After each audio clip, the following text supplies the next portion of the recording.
Mayoral Memo with Matthew Dickerson from Dubbo Regional Council.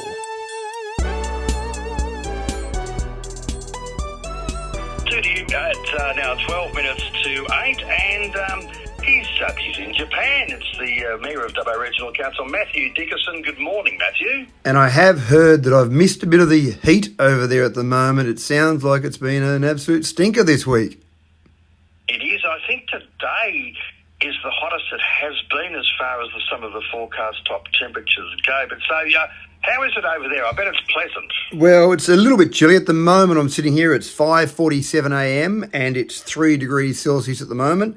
So a bit chilly. It's been getting to around 12 to 14 degrees during the day. So a little bit chilly. But when I've been hearing reports back from home, then 12 to 14 doesn't sound too bad, does it?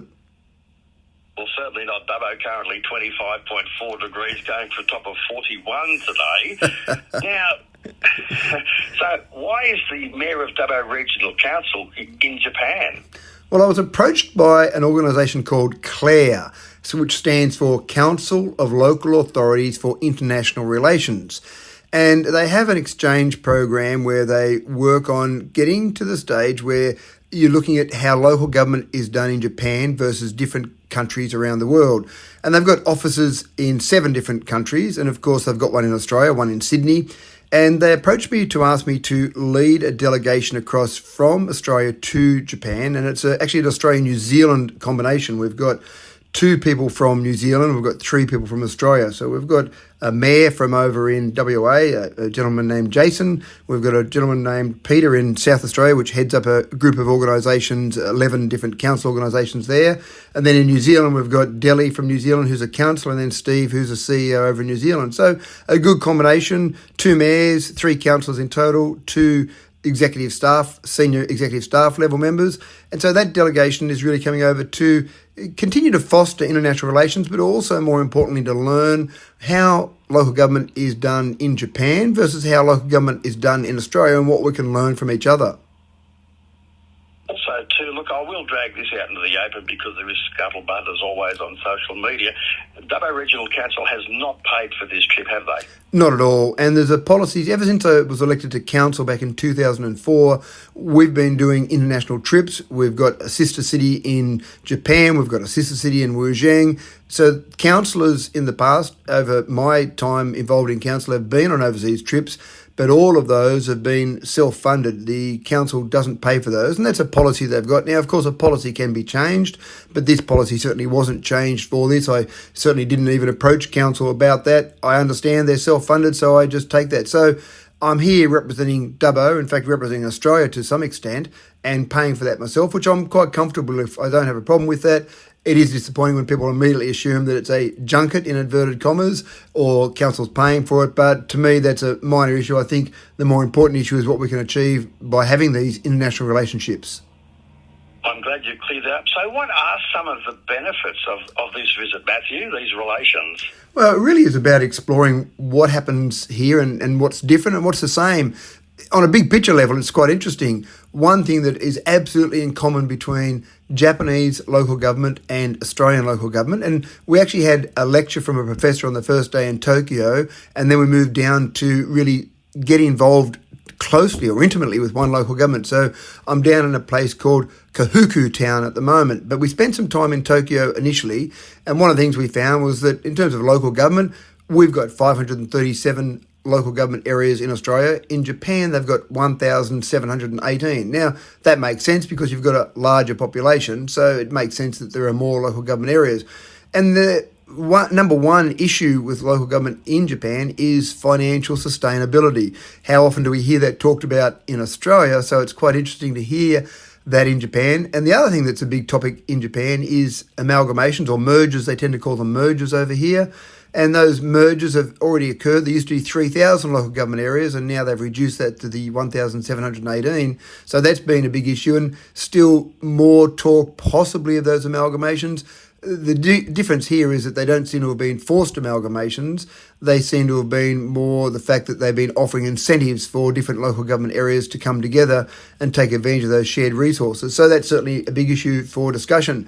The one thing that is significantly different with local government in Japan compared to Australia is the fact that they've got a declining population in Japan, and we saw various graphs about how much that population might decline. So for each local government area, they've got declining income from a rates base, from their resident base, and sometimes they end up with vacant houses, even derelict parcels of land.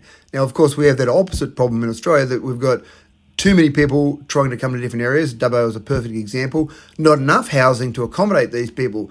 But that declining population means they've also got a declining rate base. So that makes it difficult from that financial sustainability perspective.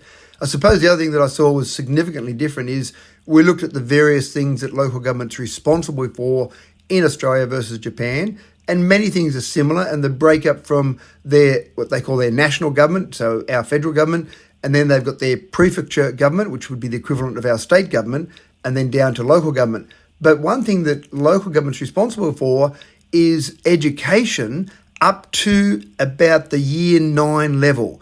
When it goes to year 10, 11 and 12, or years 10, 11 and 12, that then goes to a prefecture government to be responsible for it. But local government is heavily involved in that education from kindergarten through to year 9, which is different, obviously, to what local government's responsible for in Australia. The state government's really responsible for that kindergarten all the way through to year 12 in Australia. So that's a bit different in terms of that particular part of it. Of those 1,718 municipalities there in Japan, are they subject to like a rates cap like what we are in Australia? Is there a higher level of government that administers something like that? You've actually got the opposite of a rate cap. You've got the ability for each municipality to set some of their own income streams, and not just on rates. So they do charge rates as we would charge, but they also charge an asset rate, so that if a business, for example, has got large assets, they can be taxed, if you like, but they've also got the ability to set other taxes, so almost like an income tax. So they've got much more autonomy over the income stream that they get. Of course, they have got a consumption tax, or what we call a GST in Japan, and that is at 10%, and that goes through to the federal government. Federal government also collects some income taxes, and that then is distributed back to different levels. So that's similar, but they've got much more autonomy over those local taxes. But having said that, you've got that problem with that declining population still, so you've got to work out how you get enough tax. One thing that we certainly found interesting was the management of waste streams. There's a large focus on making sure they take as much waste out of, well, not landfill. They don't want to put any waste into landfill because, again, you've got a different geography. You've got less ability to go and dig a hole and bury rubbish in that hole. You've got too many people, or many more people than we've got in Australia, and obviously a much smaller land mass. So trying to work out what to do with that waste stream was one part, but they don't have curbside recycling. Very uncommon to have any curbside recycling or any curbside waste collection at all. You've got a process where the community is expected to take much more responsibility for their own waste. And there are various waste collection points. In Kouhoku Town, population of about 10,000, 24 or 25 square kilometres is Kouhoku Town's area, and you've got 200 waste collection points. So people are expected to take their waste from their home on their way to work, or some stage during the day. They drop off waste into these waste collection points, and there are different days for different types of waste. So that's a part of their process there. The idea of actually having a bin they put out the front of their house is very foreign to most people in Japan.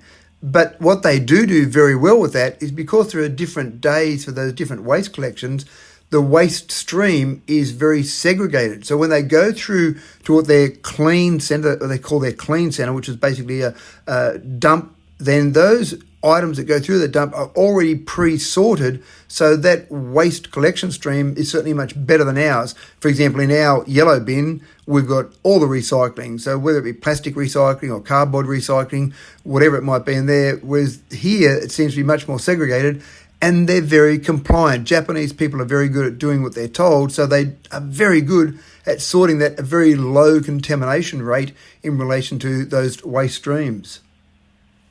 Matthew, overall, though, I hate to say this, but it sounds like we've got it pretty good here, actually, as far as some of those charges, fees and taxes go. We do have it quite reasonable here, and there in Australia, but in our LGA, I think we've got things that are quite good. And there's a whole range of things. You probably get used to what you get used to. I think it would be very foreign for people in Japan to suddenly say you've got rate pegging and now your income stream is capped for each individual local government area, and even just simple things like having that ability to put your bins out the front. People in Japan would find that a bit wasteful rather than the way we do it. So there's different things, and again, you become used to what you do as the best, if you like, in inverted commas. But this morning, the last thing we're doing before we move out of here is go and attend a council meeting, but their council meeting only happens once a quarter, and it's a 5-day council meeting. So again, that's a little bit different.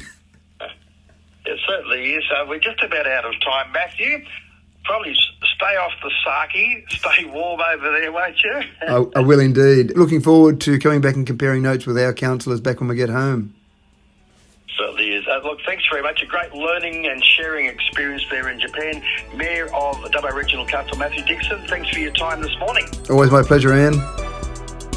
To you.